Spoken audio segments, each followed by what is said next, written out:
Mis queridísimas amistades de su canal, una pausa en la jornada con el doctor Álvaro Niño, que soy yo. No sé si habrán notado que hace casi 2 semanas que no subo videos cuando mi costumbre es ser prolífico. La razón es la siguiente. Me propuse hacer un video casi como para explicarle a mis hijos y a mis nietos cómo va a ser la nueva normalidad de nuestra vida una vez hayamos superado el aislamiento y la cuarentena por la pandemia, que se logrará cuando alcancemos la inmunidad de rebaño. Algunos por la inmunidad activa al haberse infectado con el riesgo que ello conlleva, y muchos otros, entre los que quiero contarme yo, por la inmunidad pasiva adquirida por la vacunación, que me va a permitir tener una inmunidad incluso superior a la de quienes se enfermaron, pero sin los riesgos de haber contraído el COVID. Y bien, resulta que esto resultó más difícil de lo que yo pensaba, y no es un video de esos que suelo hacer improvisando, porque este me puso a estudiar. Y he encontrado como unos 28 factores que van a cambiar radicalmente nuestro estilo de vida, nuestra forma de trabajar, de vivir, de comportarnos, de relacionarnos, de viajar, de producir y por supuesto de contaminar, porque las cosas no van a volver a ser como eran antes. Ya les había dicho en algún otro video, especialmente a mis compañeros de los grupos de colegio y de universidad y de posgrado, que somos muy unidos, muy afines, que la última generación que pudo vivir como le dio la gana, o sea, la última generación que pudo vivir como quiso, fue la mía. Porque los que vienen detrás van a tener que aprender a vivir como puedan, porque las cosas cambiaron. Y es que estamos viviendo otra vez un nuevo punto de inflexión de la historia. Los puntos de inflexión de la historia son aquellos momentos en que por alguna circunstancia enorme, influyente tremendamente, el curso de los acontecimientos que venía en una pendiente muy lenta de golpe se choca con algo que lo obliga a hacer un salto evolutivo, casi como algo parecido a los genes saltarines. Pues bien, un punto de inflexión fue el cambio de la Edad Media al Renacimiento, con la imprenta de Gutenberg, con la revolución protestante de Lutero. Ese fue uno. Pero luego tuvieron que pasar muchísimos años hasta otro que fue, digamos, la Revolución Francesa. Y luego muchísimos otros años hasta otro que fue la bomba atómica. Y eso hacía que cambiáramos de era, desde la Edad Media al Renacimiento, luego a la era de la Ilustración o modernidad, luego a la era atómica, y hacia finales de los 80 con el Internet saltamos a la era informática, que creímos que iba a durar 100 años.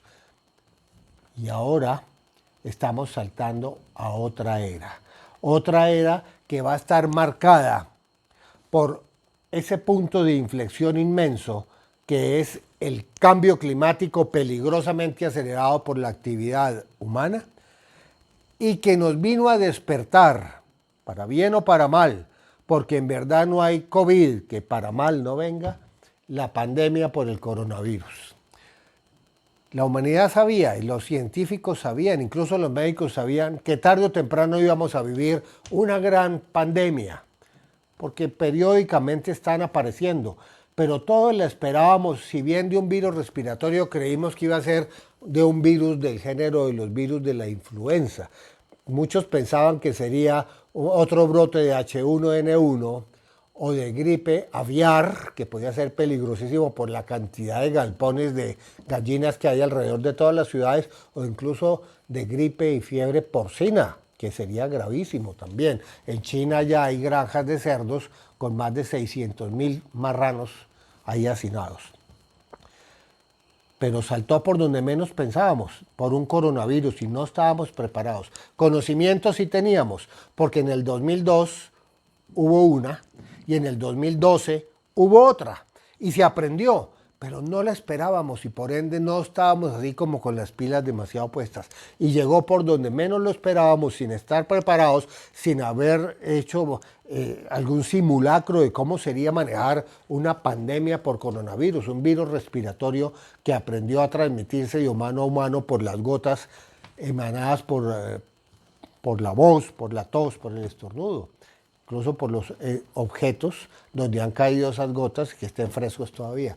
Esto fue complicadísimo y estamos viviendo un punto de inflexión que nos obligó a encerrarnos, a guardarnos y que si bien algunos filósofos lo han llamado una gripa, pues en cierta forma sí lo es, pero no es por influenza, y que no es tan mortal. La rata de mortalidad es menor al 1% y si sabemos que las pruebas son insuficientes y que las estadísticas se sacan sobre pruebas positivas, seguramente hay 10 veces más casos de los que estamos detectando, pero los muertos sí se pueden contar. Pero así sea menos del 1, del 0,5 o del 0,05, pues es muy fastidioso saber que probablemente la muerte nos está esperando a la vuelta de la esquina, en el ascensor, en el transporte público, en el cajero o en el supermercado. A mí eso me tiene aburrido y además me tiene triste ver que mis nietos están encerrados, que esos niños están perdiendo las facultades sociales, que ya no saludan, que no tienen compañeritos, que no salen a jugar, que ven la piscina del conjunto desde la ventana y que no los dejan ser niños, y eso me parece que va a traer serias consecuencias. Si este encerramiento fue justificado o no, si la cantidad de miedo que produjo es justificada o no, no lo voy a juzgar yo, porque no tengo las respuestas, porque no hubiera sabido cómo manejar las cosas diferente a como lo han manejado nuestros gobernantes, porque en un principio estuve de acuerdo con Suecia de no hacer una cuarentena estricta y permitir que se infectara un volumen importante de población para obtener inmunidad rebaño, pero viendo las cifras de muertos en Suecia en relación con sus vecinos que dicen guardaron, pues tengo que comerme mis palabras porque el precio es demasiado alto. Entonces yo no sería el ejemplo a seguir. Pero sí les puedo decir que lo que viene después de esto no va a ser lo que estábamos acostumbrados. Va a ser todo distinto. Empezando por reconocer que estamos en un terrible punto de inflexión de la historia. Que las tres cosas a las que la humanidad siempre le tuvo pánico, miedo. Y es que el miedo es algo importante. El miedo es una creación de la evolución en el cerebro, no solamente de los racionales, sino de los irracionales también, para alejarse y prevenir el dolor, que sí es real a diferencia del sufrimiento. El miedo es importante, pero cuando el miedo pasa a ser generado por algo que no necesariamente es una amenaza ni que nos garantice dolor, el miedo paralizante termina siendo peor que la amenaza que busca evitar. Y en eso tenemos que tener mucho cuidado, porque a veces pienso que hemos sido presas más del miedo que de la realidad y eso está llevando a que las otras amenazas, además de la peste, como eran la hambruna y la guerra, puedan ser una posibilidad en el mediano plazo. Y hay que tener mucho cuidado, que se nos vaya de mano las precauciones y terminemos atrayendo males peores. Pero las cosas no van a volver a ser como eran antes. Entre otras porque hemos aprendido que se pueden hacer actividades a las que estábamos acostumbrados desde finales del siglo XIX y que se nos habían convertido en normalidad, como trabajar yendo a un sitio de trabajo, llámese oficina o fábrica, a hacer incluso labores repetitivas, rutinarias, las mismas de todos los días, con desplazamientos muy largos, incluso dejando el hogar descuidado, y aprendimos que podemos obtener resultados incluso mejores haciéndolo desde la casa, estando interconectados por el Internet, que es la maravilla, la bendición que nos tocó vivir en esta era. Pues bien, el modo de trabajar nunca va a volver a ser el de antes. Los grandes complejos de oficinas a los que estamos acostumbrados, incluso gubernamentales o privadas, tienen sus días contados, porque es que, primero, no van a ser necesarias. Segundo, suelen estar muy distantes del sitio de residencia de los funcionarios. Y tercero, salen terriblemente costosas. Y si se pueden evitar, ¿qué empresario no va a querer obtener una mayor relación costo-beneficio? Y lo van a hacer. Los complejos de oficinas tienen sus días contados. Y algo parecido a lo que pasó con el Nueva York por allá de los años 40 y 50, cuando muchas empresas medianas que tenían sus fábricas en Brooklyn, en Nueva York y eso, empezaron a quebrar por la competencia japonesa, por los tigres asiáticos y después por los chinos, y esos complejos fabriles quedaron abandonados y fueron descubiertos por los artistas. Y ahí viene el concepto de los loft, fábricas que se volvieron viviendas y que se fueron cotizando y que ahora tienen precios increíblemente altos, transformaron la vocación del sector y muchos artistas famosos ahora pagan millones de dólares por irse a una fábrica abandonada con pisos de 2 o 3 alturas para vivir con toda su vivienda en un solo ambiente, decorados de una forma muy bella. Pues bien, pienso que esos complejos de oficinas tarde o temprano van a terminar siendo complejos de habitación. Otra cosa que va a afectar bastante tiene que ver con la arquitectura urbana. Ya no se van a necesitar tantas calles, ni tantos carros, ni tantas cosas, porque la gente se va a desplazar menos. Pero sí va a haber que hacer unas transformaciones importantes en los apartamentos y en la vivienda, porque ahora hay que introducirles una oficina para el teletrabajo desde la casa, que tiene que tener todas las facilidades de conexión, incluso de productividad, que una oficina profesional. Otra cosa, las juntas presenciales, los viajes de negocios, los ejecutivos presentes a temprana hora, en vez de estar conectados con los clientes, rindiéndole pleitesía al jefe o al supervisor, van a desaparecer, porque esto es desperdicio. No se necesita, porque se puede hacer una reunión virtual por Zoom mucho más eficiente e interactiva, sin desplazamientos, aprovechando el tiempo de los desplazamientos para estar conectados con los clientes, que es lo que a nosotros nos interesa.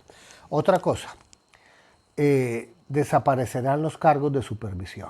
Con la inteligencia artificial y con el teletrabajo, todos los trabajos serán estandarizados en plataformas con control previo de la calidad, evitando el desperdicio, y los supervisores no tienen absolutamente nada que hacer.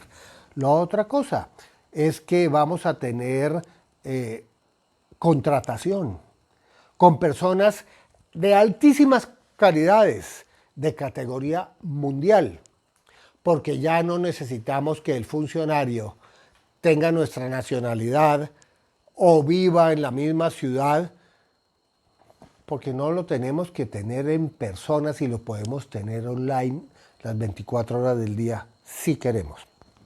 Esto va a hacer que las competencias personales sean muy bien calificadas, incluso mucho más que los meros títulos universitarios, porque aquí primará la experiencia, el sentido práctico, el sentido de oportunidad, la disponibilidad permanente. El trabajo repetitivo será virtual. Ya no se van a necesitar personas para estar poniendo sellos ni cosas por el estilo. Y todo lo que sea repetitivo necesariamente termina siendo o abolido, porque no se necesita, o robotizado. Y si es un trabajo fabril, necesariamente se hará robotizado o por impresoras en tercera dimensión, evitando el obrero. Esto va a traer consecuencias bien complicadas a mediano y corto plazo en lo que a empleo se refiere, pero a largo plazo traerá bienestar, como bienestar trajeron los tractores que le quitaron la carga pesada a los campesinos y a la labranza. Las actividades de servicios, porque la gente de esta época va a alejarse un poquito del consumismo de objetos. Al no tener que desplazarse, pues la compra de vehículos va a disminuir, al reducir grandemente los viajes de negocios, pues una cantidad de insumos van a disminuir. La gente va a querer adquirir experiencias, conocimientos, más que objetos. Y entonces las actividades de servicios se van a multiplicar y van a absorber a mucha de la gente que se va a quedar sin empleo por la robotización y la automatización y la inteligencia artificial. Pero esto terminará siendo por suscripción. Incluso con unos programas de interactividad muy grandes, con unas pantallas de televisores de alta definición, Podemos tener nuestro propio gimnasio en casa, con nuestro instructor sin salir de la casa, pero también podemos ir a la iglesia de la misma manera, incluso consignar el diezmo.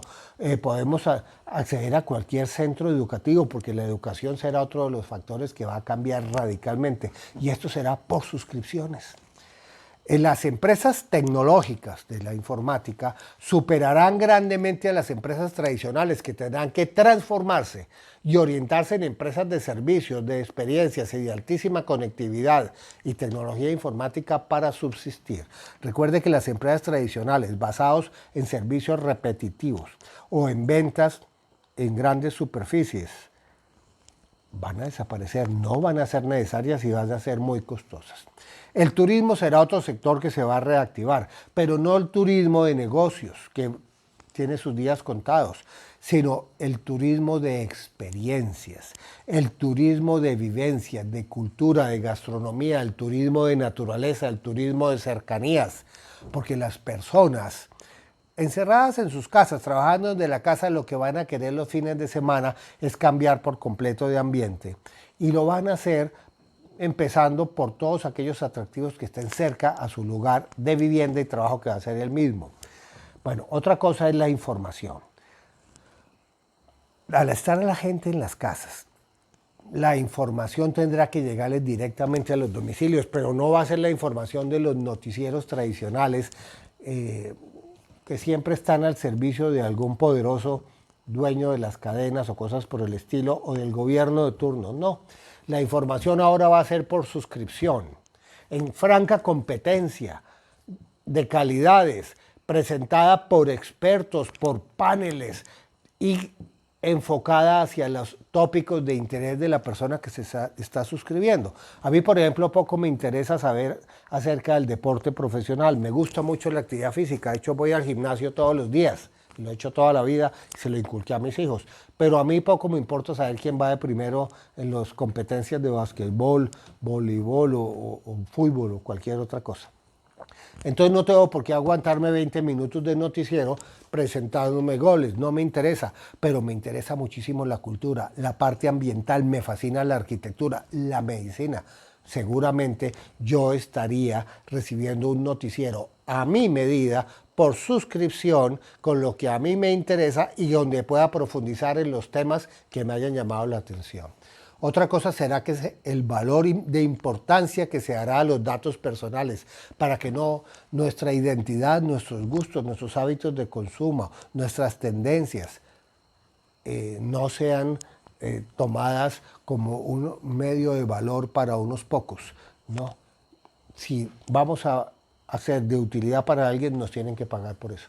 El desempleo, y volvemos al tema que ya tratamos. El desempleo va a ser un problema gravísimo a mediano y a corto plazo, porque primero la pandemia acabó con muchísimos negocios tradicionales que generaban empleo, como la parte de los bares, de las discotecas, del entretenimiento, de los eventos, muchos restaurantes y muchas otras empresas, incluso las clínicas, nos hemos visto en severos problemas. Pero es que ya no se van a recuperar, porque esto va a cambiar para siempre.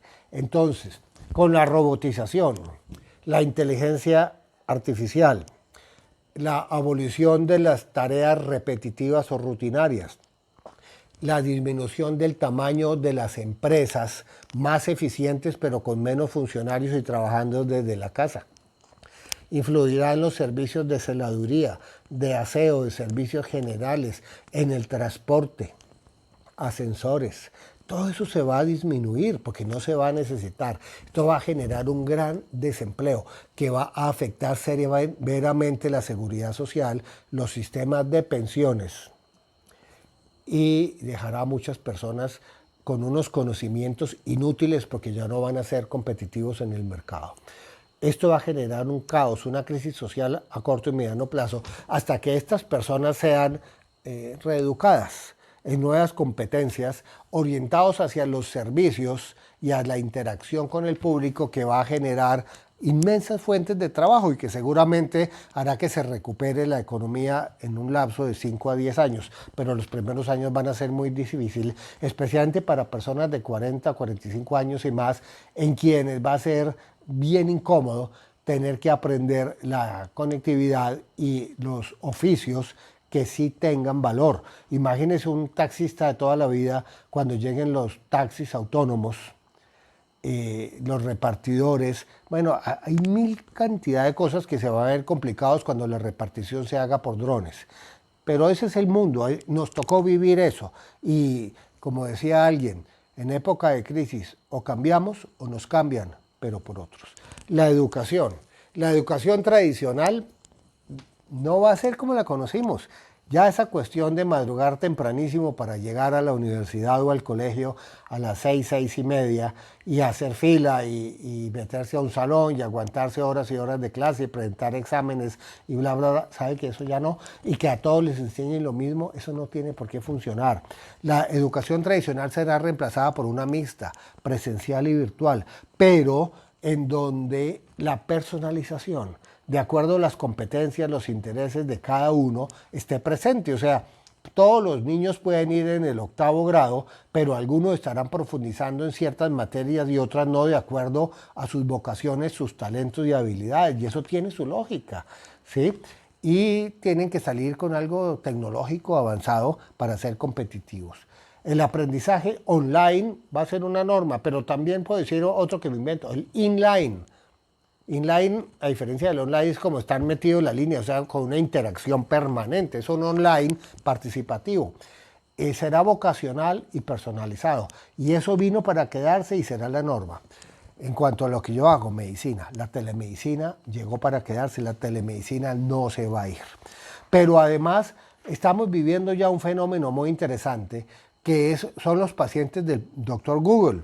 Los pacientes cada vez están llegando más informados, saben muchísimo de su diagnóstico, a veces están más al día que nosotros mismos y nos cuestionan, llevándonos a un nivel de exigencia muy alto porque ellos son verdaderamente expertos en sus diagnósticos y sobre todo en los efectos secundarios de los tratamientos y de las drogas. Por otro lado, la revolución biotecnológica, que es otra de las megatendencias del siglo XXI, junto con la inteligencia artificial y el control del cambio climático hacia transformación y eficiencia energética, nos va a permitir unos grandes avances en la medicina hacia el encuentro de nuevos tratamientos por medio del ARN mensajero, capaz de inducir la formación de enzimas y otras proteínas en enfermedades huérfanas, o de virus vectores capaces de atacar células cancerosas específicamente sin dañar a las células normales, o de reemplazos en el cuerpo humano por la impresión 3D, en cierta forma, de órganos enteros, de corazones, de sistemas de reemplazo de ojos dañados, de sentidos, de recuperación de movilidad en las personas con traumas cervicales o de la columna. Todas esas cosas van a hacer que en cierta forma lleguemos a ser, los que puedan pagarlo por supuesto, amortales, no inmortales, porque todavía pueden morirse en accidentes de tránsito o suicidarse, pero pueden ser amortales logrando alargar grandemente los años de vida a los que estamos acostumbrados. Esto podría tener un problema gravísimo de que hubiera dos tipos de Homo sapiens a finales del siglo XXI, los que tienen la capacidad tecnológica y económica para ir reemplazándose gradualmente y los comunes y corrientes que irían muriendo hacia los 85 años. Pues bien, esto es algo que va a llegar para quedarse y que no podemos obviarlo, así como el avance de las vacunas de ARN mensajero, tratamientos específicos para cáncer, tratamientos para enfermedades huérfanas, pero además un auge inusitado en los estilos de vida saludables, en el conocimiento del metabolismo y de la alimentación sana.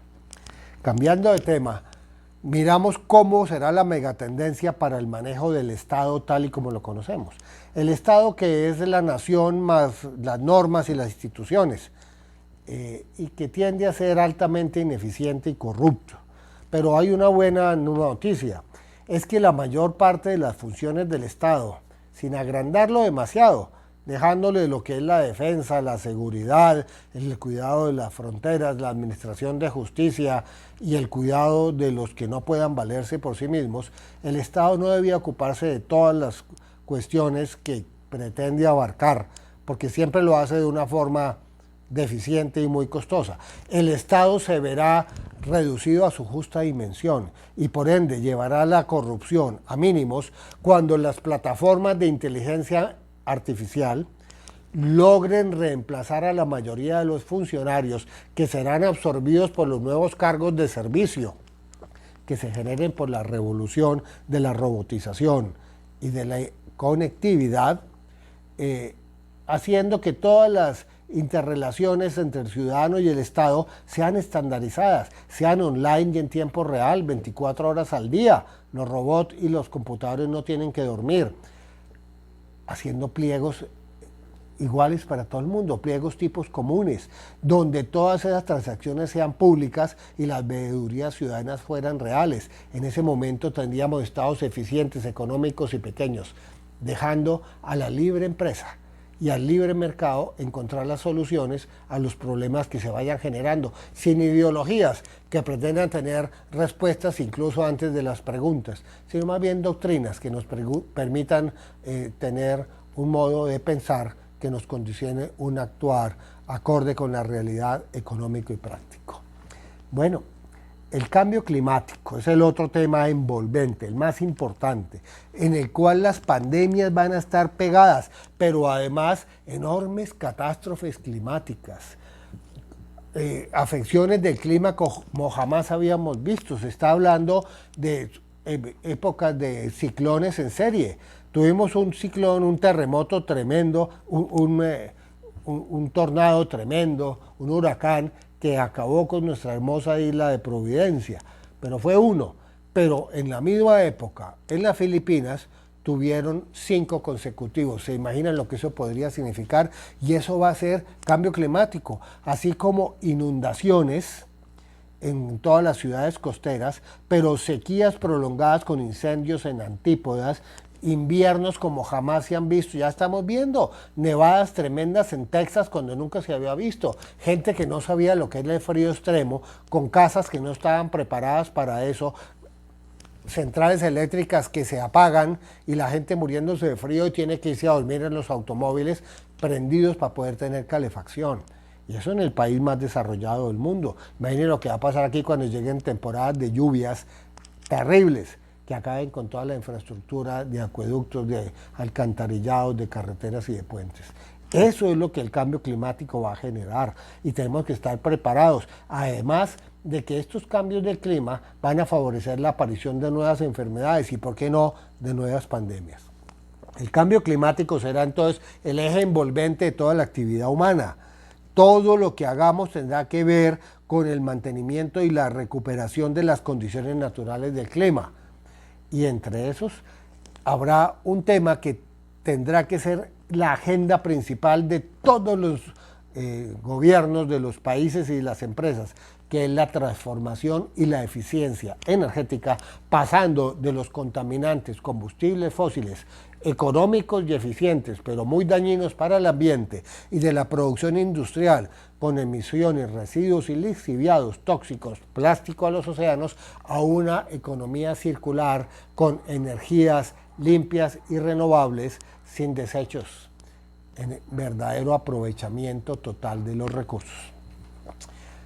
Ya habíamos dicho cómo las empresas tienen que transformarse de acuerdo con las exigencias de esta nueva realidad, de esta nueva normalidad, para mí más normal que la que traíamos, pero a la cual no estamos acostumbrados y que por ende va a ser traumática mientras logramos acostumbrarnos a ella. Las empresas necesariamente tendrán que tener una función social y una función ambiental empresarial, y esta se orientará hacia lo sostenible, hacia la salud, hacia el cuidado ambiental, desarrollando algo muy importante que ya en ciertas economías desarrolladas se ve, que es el altruismo, orientando la actividad empresarial definitivamente hacia hacer el bien, porque si no es así, no podrán permanecer indefinidamente en el mercado. Las exigencias van a ser muy altas. La producción industrial y el transporte necesariamente tendrán que nutrirse de las energías limpias y sostenibles, renovables. Significa que adiós a los motores de combustión, adiós a las chimeneas, adiós a la generación de electricidad por el carbón o por el gas natural, adiós incluso a las energías atómicas, que son más limpias a no producir gases de efecto invernadero, pero tienen potenciales peligros por los accidentes y por la generación de desechos que no sabemos qué hacer con ellos. Con todo esto, con esta nueva normalidad, se va a comprender verdaderamente lo que los filósofos contemporáneos, como Hans Magnus Enzensberger, han llamado los verdaderos lujos del porvenir, y que para él vivir en el verdadero lujo será tener tiempo libre, porque el tiempo es la vida que pasa y no se devuelve. Tener espacios abiertos y libres, tener ambiente sano, tener libre ocupación y tener sensación de seguridad. Ese es el verdadero lujo y a eso vamos a ir llegando, y por eso desde un principio decía que la sociedad más libre y más normal de lo que queda del siglo XXI se va a orientar más por la compra de experiencias, de conocimientos y de emociones que de bienes tangibles. Esta nueva normalidad va a traer, como les dije, muchos conflictos en muchas personas que verán sus formas de trabajar, de vivir y de subsistir completamente desaparecidas. Pero al mismo tiempo será una oportunidad para todos aquellos que se den cuenta a tiempo y se vayan preparando para el cambio. En esto solo tenemos que recordar algo. La gente se opuso a las máquinas y las consideraban algo alienante que iba a dejar a la gente sin trabajo. Hoy no concebimos el trabajo sin máquinas. Los campesinos se opusieron al tractor. La gente se opuso a los automóviles. Siempre se oponen a las cosas que implican cambios, pero luego los convierten en lo normal y terminamos agradeciendo que sea así fuera. Pues bien, eso es más o menos lo que esta semana he logrado recopilar acerca de cómo va a ser la nueva normalidad, dedicado a mis hijos y a mis nietos, que se vayan preparando y vayan desarrollando competencias de visión local, o sea, global con acción local, altamente tecnológicas, interconectadas, limpias, eficientes y del sector de los servicios, porque el sector de los servicios jamás va a poder ser reemplazado por un robot o por una computadora. Definitivamente, mis queridas amistades, no hay COVID que para bien no venga. Y recuerden, no dejemos que el miedo nos paralice. Es justo, es sano, es importante sentir miedo, pero hacia una amenaza real, en la justa dimensión y por el tiempo en que esa amenaza sea verdaderamente manifiesta. Pero seguir asustados, como decía el dicho viejo, ya muerto el tigre le sale corriendo al cuero, no sirve para nada, porque el miedo es una reacción natural para evitar un dolor. Y si el dolor ya no va a estar presente, no tenemos por qué seguir viviendo en el miedo. Muchísimas gracias y hasta el próximo video.